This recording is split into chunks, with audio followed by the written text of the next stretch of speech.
The Aaron Rodgers saga continues. No, of course. What do you expect? Yes, it's another weekly update as we recap what happened during the week. We will be talking about the Super Bowl and its officiating. We will also be talking about the draft and a little bit about Aaron Rodgers. But yeah, let's have a good episode. It's been a good week. And yeah, go Pack Go, and let's get to it.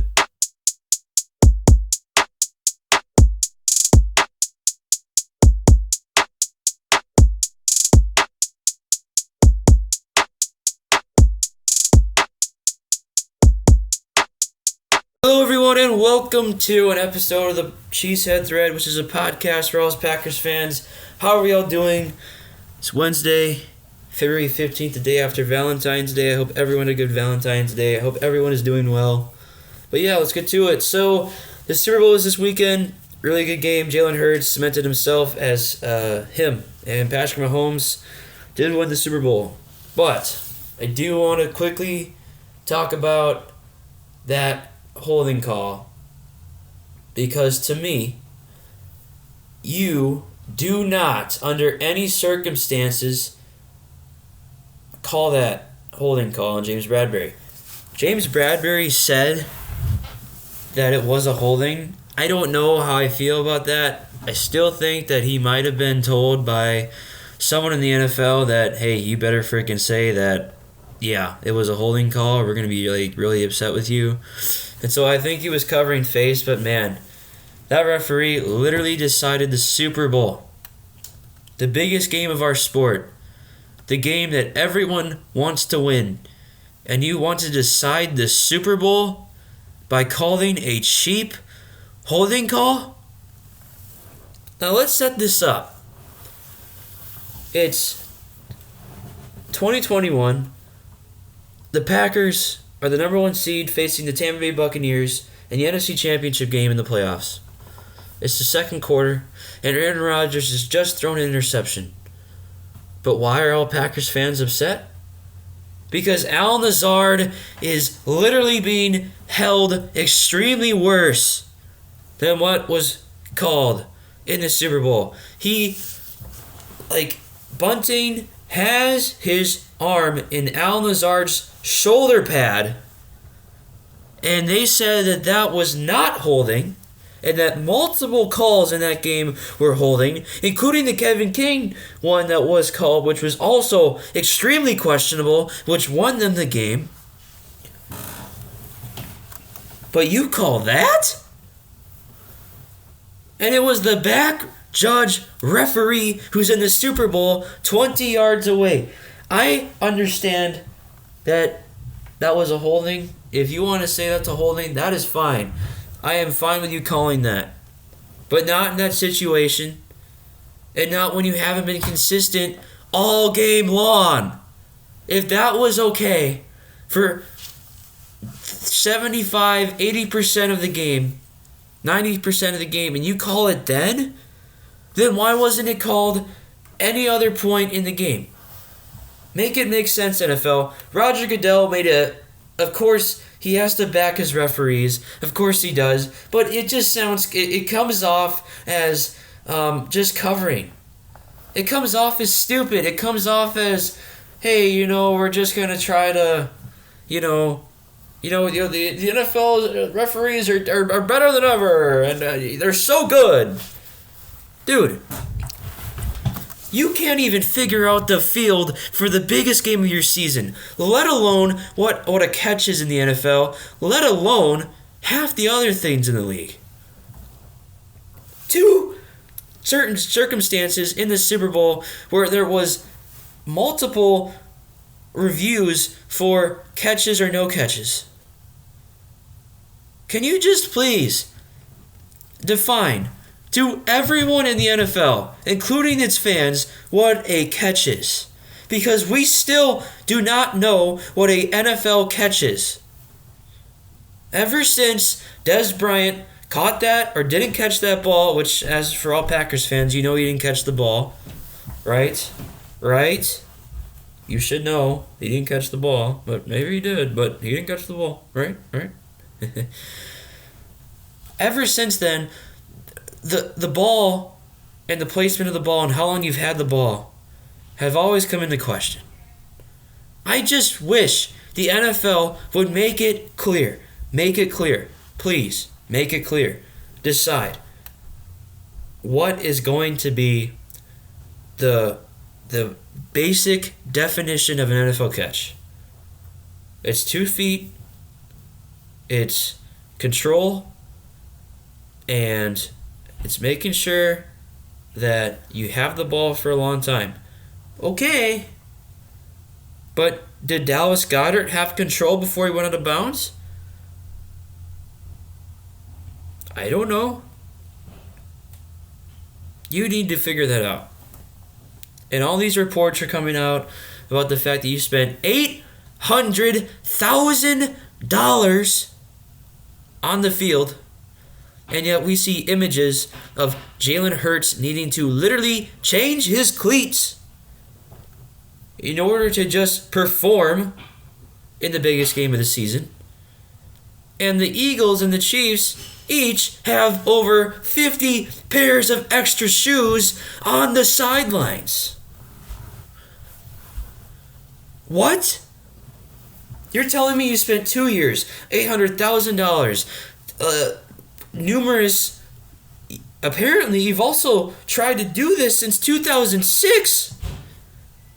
What? You've been growing this since 2006, and this is what you produce? I know that this isn't Packers talk, but this matters for the National Football League and everyone involved. What if that was the Packers in there? What if someone got injured? What if someone lost the Super Bowl because of that? Oh, wait, they did. Because apparently the punter slipped during that 65-yard kickoff return. Multiple examples of people slipping. We have the whole holding debacle. You had a great game until you made a mistake with the field, and you made a mistake with that referee making that call. You can't call that. You can't have the field be that bad in your biggest game of the season. This literally is life and death to these people. These are their careers. These are what people literally dream of every single day to work for. People are staying up till 3 a.m. to practice, to work for their stuff, and waking up 3 or 4 hours later to work out again. And this is what you do, NFL? You make it so that it was impossible for these guys to stay upright, let alone have a game that isn't decided by the refs for once? Kansas City gifted 2 wins back-to-back because of officiating. And there's all these NFL memes of the real NFL MVP and Patrick Mahomes. Well, you know who they say that it is? The referee. Because apparently the Kansas City Chiefs are the New England Patriots.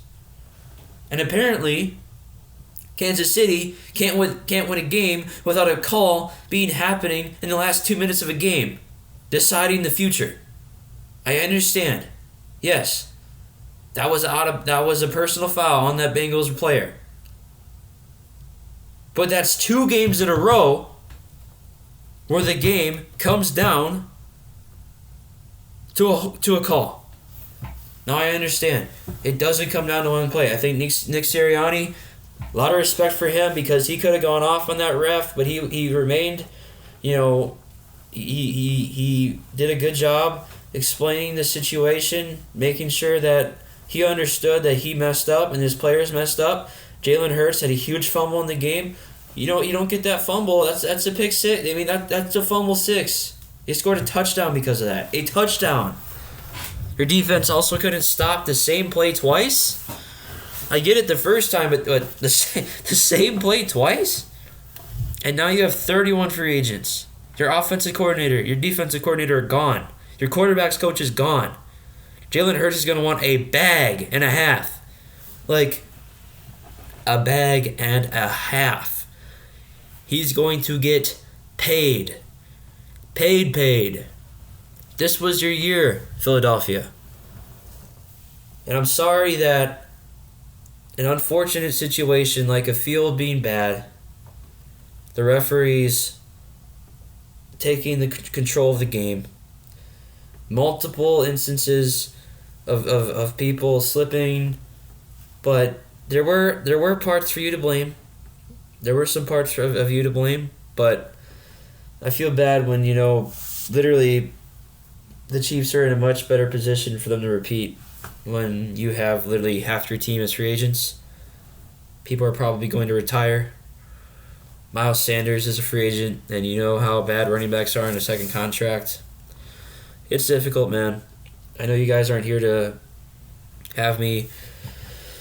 I know you guys are here for Packers, but I think that was necessary. I think it's good to talk about because, if this was, us in this situation, I think that you'd want me to cover it, and so I think that this was necessary because, this was a good game all around. And I thought the refs had actually done a pretty good job, all things considered, but just those couple things by the NFL and, Goodell and the refs. Goodell, you got to figure some things out, man. There are a lot of things you need to figure out. Plus, the overtime rule, literally did not happen a single time this year. Please, just please implement it in the regular season so you actually have data on how it works. Because if you don't, you end up doing it ends up happening to where the NFL rule change is irrelevant. It was dumb. It was stupid. It made no sense. Because look, 0 games went to overtime. 0. Nothing matters. It doesn't matter then. It's irrelevant. It's pointless. All the talks you had in the offseason, worthless. And if you spent 30 plus hours on this just for it not to matter, I don't know, man. It's the NFL, though. They'll do what they want. But those are my 2 cents. Let's talk about this Aaron Rodgers stuff real quick and the draft. Just get a little update, and then we'll get out of here. So, let's go.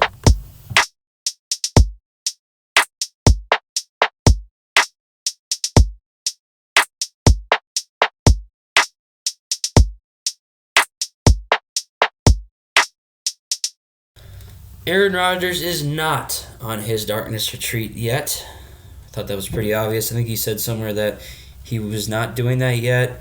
And Derek Carr has been released by the Raiders and is looking at teams like the Jets and Saints, which makes sense for him. But Rodgers said something about Schefter and Rappaport that I will gladly echo. They don't know a thing. There's no one that they know in his inner circle. He's not telling them anything, apparently. I love that because it means more hate for Schefter. And if there's any hate for Schefter, I will gladly eat that up. I think the guy is a jerk, an a-hole. I don't like him. He said a lot of bad things about Packers and the Packers, and he was basically trying to enrage Packers fans. And it worked because you have an eternal despiser. I despise Adam Schefter. I don't want to see him on my TV. I don't want to hear about him. I don't care that you tore your ACL. I actually laughed when you did it because the fact that you tore your ACL doing the gritty shows how unathletic you are, apparently. But yeah, I don't know. Aaron Rodgers, still undecided. Waiting on the darkness retreat. It's going to be interesting to see what happens with that. There's nothing. There's really nothing. Just more patience. Patience. That's what we've been going through the last 3 years, and I guess we're just going to have more patience. So that's pretty much it on the Aaron Rodgers front. There's nothing to say other than just the fact he was fed up with the whole Schefter-Rappaport thing. He called them out, and I love to see it. I love to see it. So that's pretty much it on that front. Just going to cover the draft for a little bit, and then we'll get out of here. So, yeah.